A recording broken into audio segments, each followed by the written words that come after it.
What's up, everybody? My name is Pi, and welcome to SLR Lounge, where we are here to help you be a better photographer. Now, remember, you can follow us on Facebook in the SLR Lounge photography community, as well as the website itself, slrlounge.com, and you can follow me on Facebook at Pi Chirsa. But today we have a very special guest, Nicole of Nicole Photography. So say hi, everybody. Hi. So, Michelle, we know each other through a mutual friend, James. And James kind of told me a little about your story, and we thought it was really interesting that we wanted to kind of bring you on to do an interview. Because, well, I feel like Michelle has a lot of great experiences in kind of that transitional phase from corporate America over to being a full-time photographer. And because that was a relatively recent transition, I think what you have to say is very relevant and would help a lot of you. So, this video, 3 tips or reasons why, first of all, you actually quit corporate America. So where were you working at the time? I was working at Advent Software in San Francisco. Okay. It's a financial software company. And what were you doing for them? Well, I started off as a client support representative.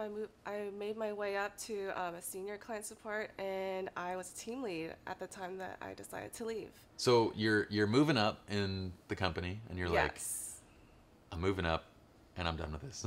No. The other thing that you mentioned was like, you actually liked it. Right? Because most of us come from this background of like corporate America where we're like, we hated our jobs and we didn't like it. Right. And so we decided to quit and whatnot. And that's obviously a very easy reason to leave a job because you dislike it. But you liked your job. I loved my job. I worked with a team. My team was filled with amazing people. My boss was amazing. And he was a leader to me, or a mentor to me as well. And the company was great. They treated me very well. I loved the work that I did, and I loved the people that I worked with. It's so funny because then you're going to say, and I quit. I did, and then I quit. So wait, okay, so I know we discussed this before, but there's 3 reasons why you quit. And I want to hear those because I feel like from somebody that actually has enjoyed that position in corporate America, it becomes even more relevant as to why you quit than for someone like me that didn't like their job. Right. So why did you leave? You know, I left for a number of reasons, but one of the reasons why I left was because I wanted more experiences in life. Okay. I also wanted more challenges. Okay, so let's go back to experiences. What do you mean by experiences? Well, I wanted to meet other people. I wanted to network. I wanted to build a craft that I really feel like I can own and do and be behind who I am. Yeah.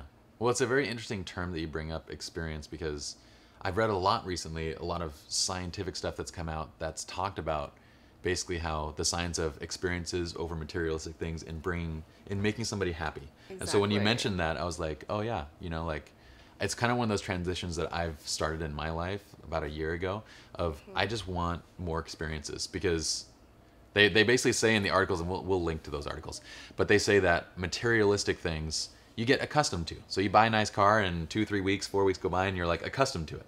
Right. And so those things don't provide lasting happiness as opposed to experiences. Exactly. So I thought that was a really cool reason why you left. Yeah, actually, you don't really understand it until you actually go into the entrepreneurship world, or you start, you know, working and doing the things that you really love to do and what you're passionate about.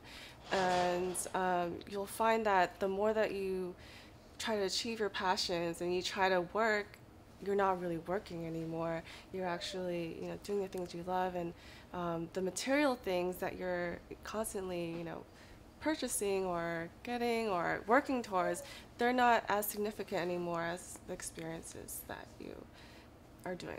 Well, I love that. And so being a photographer has helped you to have more of those experiences. Exactly. Okay. So number 2, you mentioned challenging. So your job you didn't feel like it was fulfilling or challenging to you at the time, or I know you're a genius, so it's like, okay. No, I'm not a genius. I'm not a genius.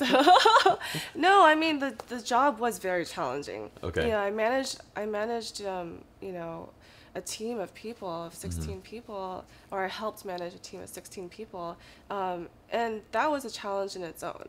Yeah. But I wanted a bigger challenge that I can own and that I can do. and that I can say, oh, this was my career. Well, owning a business and starting in photography is a pretty big challenge. It's a very big challenge. It's, yeah, you have to do everything all on your own, especially if you're doing this all by yourself. Yeah. You have to go ahead and you run your own marketing, and you run your own, or when you're running your own business, you're doing your own marketing, you're doing your own like photography, you're doing, you know, everything with that.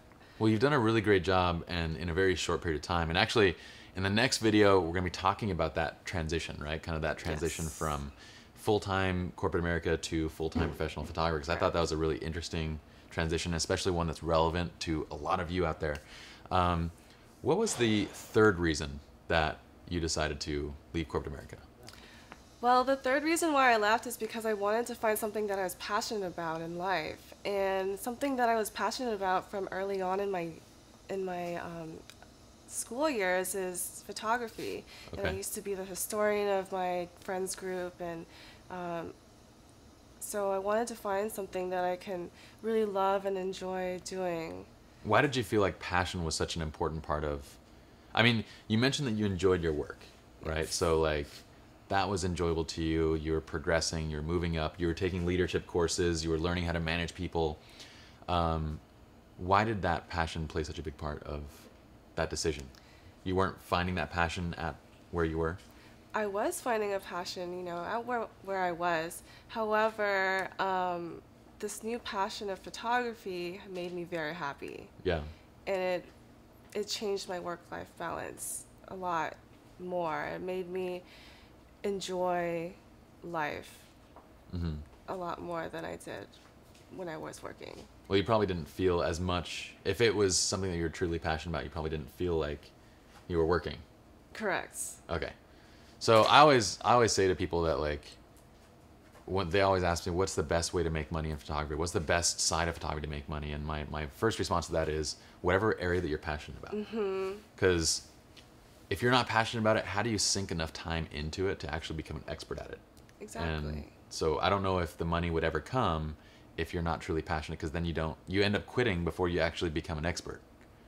Would you agree? I would completely agree. I would say if you're not exactly sure what you're passionate about, then go ahead and try everything, or try a lot of different aspects, and then find what you're passionate about, and take the time to actually learn more about it and find what you're passionate about. And then once you figure that out, then go and do more of it. Well, what's interesting about you too is that you found that passion in a workshop, actually. It was taught by Scott Robert Lim. Yes. And he's a good buddy of ours. And we're going to talk about that also in the third video on why continuing education is so important regardless of where you're at. But you actually found that passion through just learning, right? Yes, I definitely did. If I had not discovered Scott Robert's workshop, then I would not have discovered that how much I love photography and how much I love what I do today. Awesome. Okay, well, thank you so much for part one. Appreciate you coming into the studio. You can wave bye to everybody. And stay tuned for the next episode, where we talk about Michelle's transition from corporate America to being a full-time photographer and entrepreneur and so forth. And in the meanwhile, join us on SR Lounge at the SR Lounge Photography Community Facebook page. We have, of course, the blog magazine itself, srlounge.com, and we're going to link all of Michelle's info so you guys can follow her on Facebook, Twitter, Instagram. I assume you're using everything. Yes. And they can everything. keep in touch. All right, we'll see you guys next time.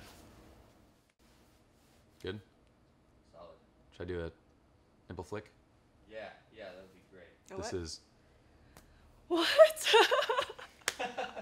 Just wanted to freak her out.